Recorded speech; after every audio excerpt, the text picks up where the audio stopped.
Hello students, this is Kanika. Welcome to my channel Prep Biology.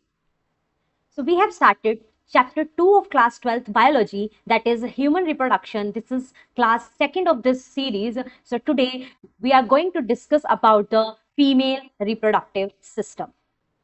So we know that the sex organs are divided into the two categories, primary sex organs and the secondary sex organs.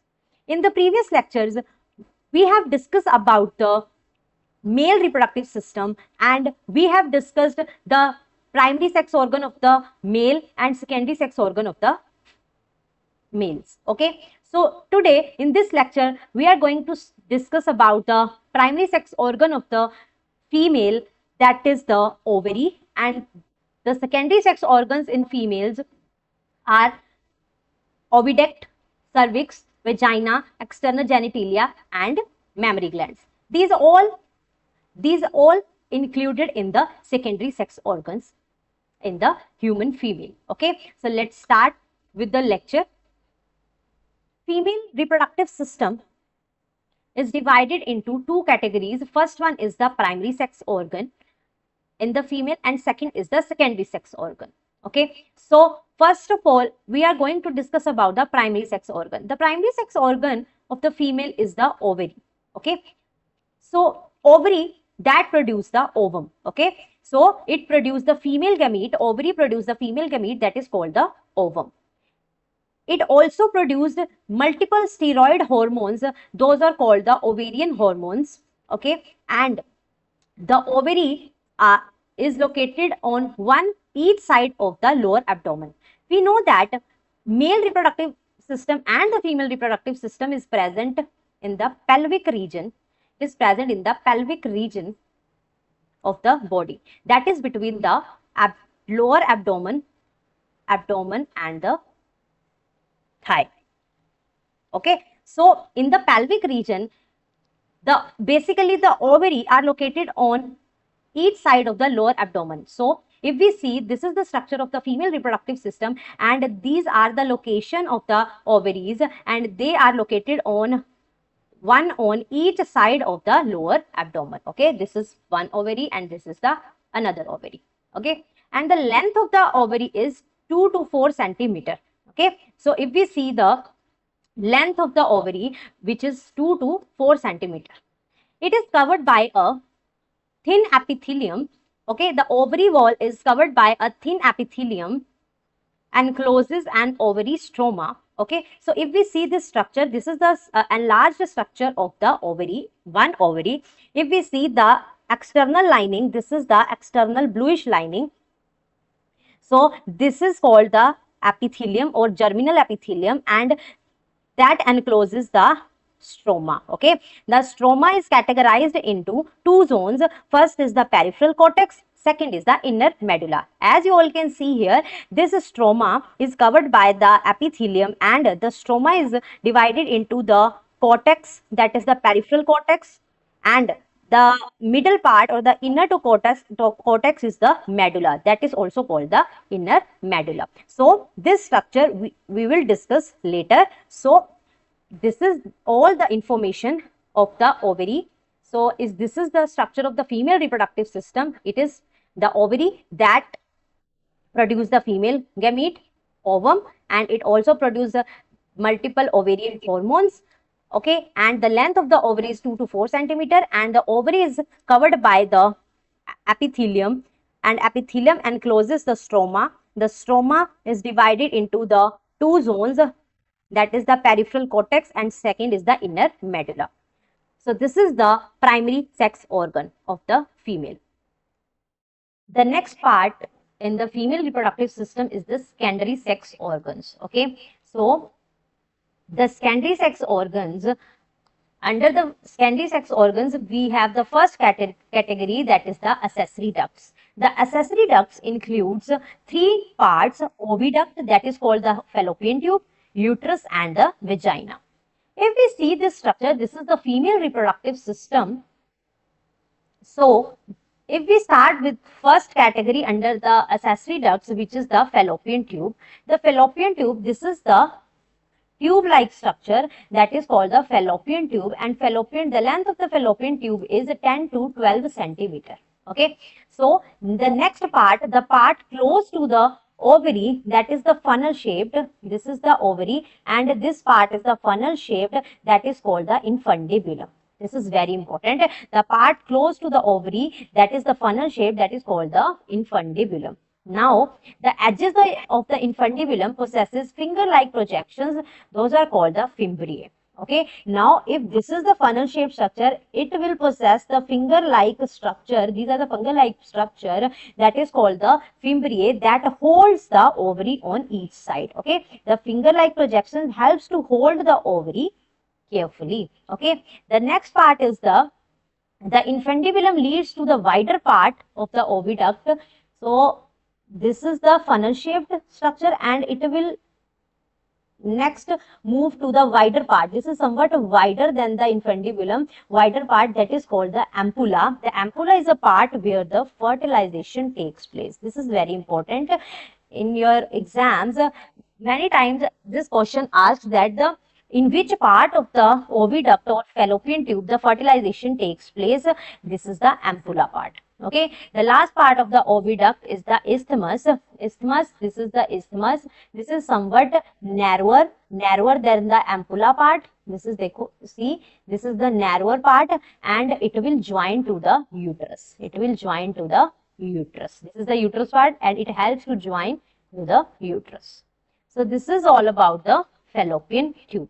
The next part of the accessory duct, that is the uterus. Okay, so this is the structure of the female reproductive system. We have discussed this part, that is the fallopian tube, and the next part is the uterus. Okay, if we see the structure of the uterus, this is the structure of the uterus, and it is divided into the fundus, body of the uterus, and cervix. Okay, the uterus is divided into the dome shaped structure, that is the fundus, body of the uterus, and third one is the cervix.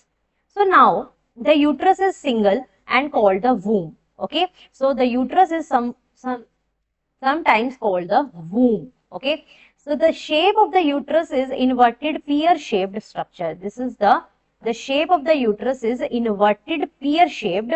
It is supported by a filament attached to the pelvic wall. This line is very important. If you all can see here, this is the uterus part, and this is the fallopian tube. Okay, and this is the ovary. Now, if we see, here is the filament, this is the filament, and this is the, below this is the pelvic region. Okay, this is the pelvic wall. So, sometimes it is supported by a ligament which is attached to the pelvic wall. Okay, and the ovary is also attached, and the uterus is also attached to the ovary with the help of utero-ovarian ligament. Okay, so the uterus is attached to this pelvic wall. Okay, and it is also attached to the ovary by a ligament. So now, if the uterus is open into the vagina, if we see the last part, it is open into the vaginal part. This is the vagina, and the uterus is open into the vagina. The vagina through narrow cervix. Okay, so if we see this structure, this is the body of the uterus, and it is open into the vagina through the part that is called this is the cervix part, and the next to the cervix, this is the opening that is called the vagina. Now, the cavity of the cervix, here is the cervix, and this cavity is called the cervical canal. The cavity of the cervix is called the cervical canal.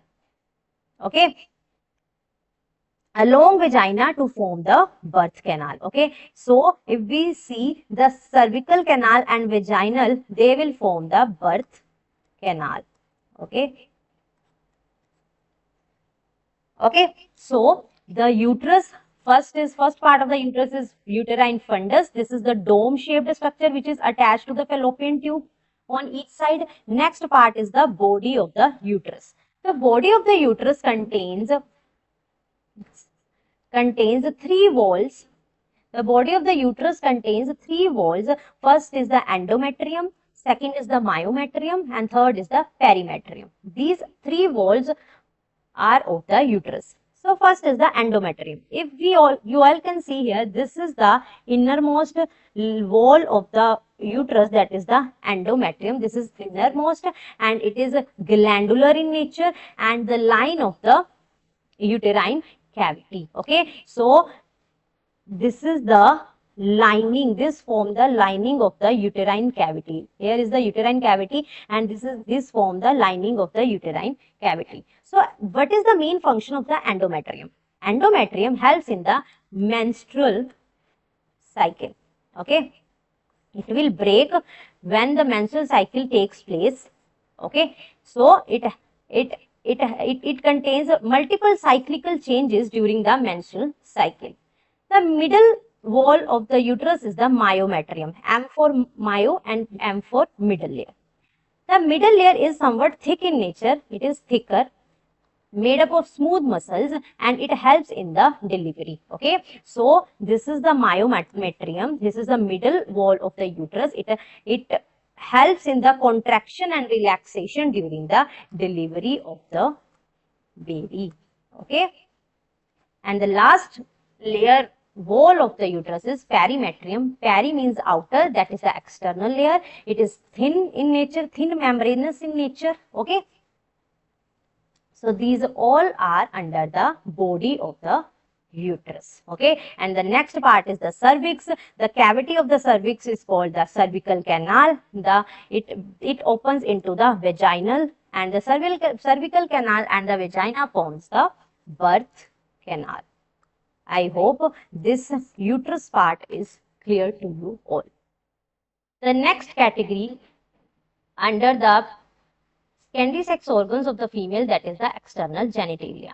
External genitalia means how the female reproductive externally is visible in the females. So external genitalia contains 5 major parts. That is, the first is the mons pubis, second is the labia majora, third is labia minora, fourth is hymen, and the last is the clitoris. So if we see the first part, that is the mons pubis, this is the structure of the external genitalia. Externally the female reproductive is seen like this, and this is the first part, that is the mons pubis. Mons pubis is made up of the fatty tissues. It is made up of the fatty tissues and covered by small pubic hair. Here the small pubic hair are present, and also the skin. Second is the labia majora. This is the labia majora. This is the labia majora, and it is the fleshy folds of tissues. It is the fleshy folds of tissues that surrounds the vaginal opening. So this is the vaginal opening, and it will surround the vaginal opening, and it is made up of small fleshy folds of tissues. Next is the labia minora. Labia minora are also a paired folds. This is the labia minora. These are also a paired folds of tissues which is present under the labia majora. Next part is the hymen. This is the partial covering, membranous covering of the vagina. So externally, this is the vaginal opening. So vagina is externally covered by a membranous covering that is called the hymen.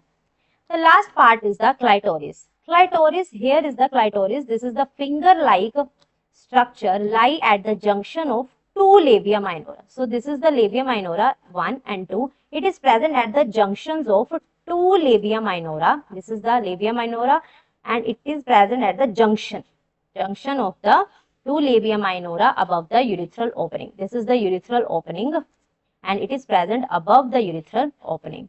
Okay, so this is all about the external genitalia of the last category under the secondary sex organs of the females, that is the mammary glands. Okay, the first category is the accessory ducts, under which we have studied the oviduct, fallopian tube, uterus, and the vagina. The second category we have studied that the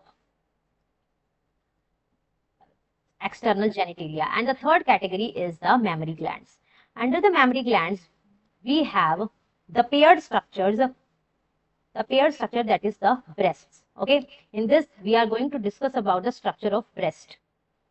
So the breasts are paired structures which is made up of the glandular tissues and the fats. If we see this structure, this is the structure of one breast, and the fats, these all are the fats. Okay, and inside it we have multiple glandular tissues. Okay, so if we talk about the glandular tissues are made up of 15 to 20 mammary lobes. Okay, so if we see, these all are the glandular tissues. The first, it is made up of around 15 to 20 lobe-like structure that is called the mammary lobes. Okay, mammary lobes. Now, inside each lobe, there are multiple cluster of cells are present that is called the alveoli, which is also known as mammary alveolus. If we see this structure, this is the enlarged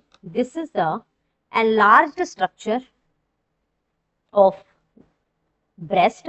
Okay, inside it, this kind of structure is present. We have multiple lobes, 15 to 20 lobes are present, and inside each lobe there are alveoli are present, which are the cluster of cells. Now, what is the function of alveoli? The alveolar part is very important, so understand it carefully.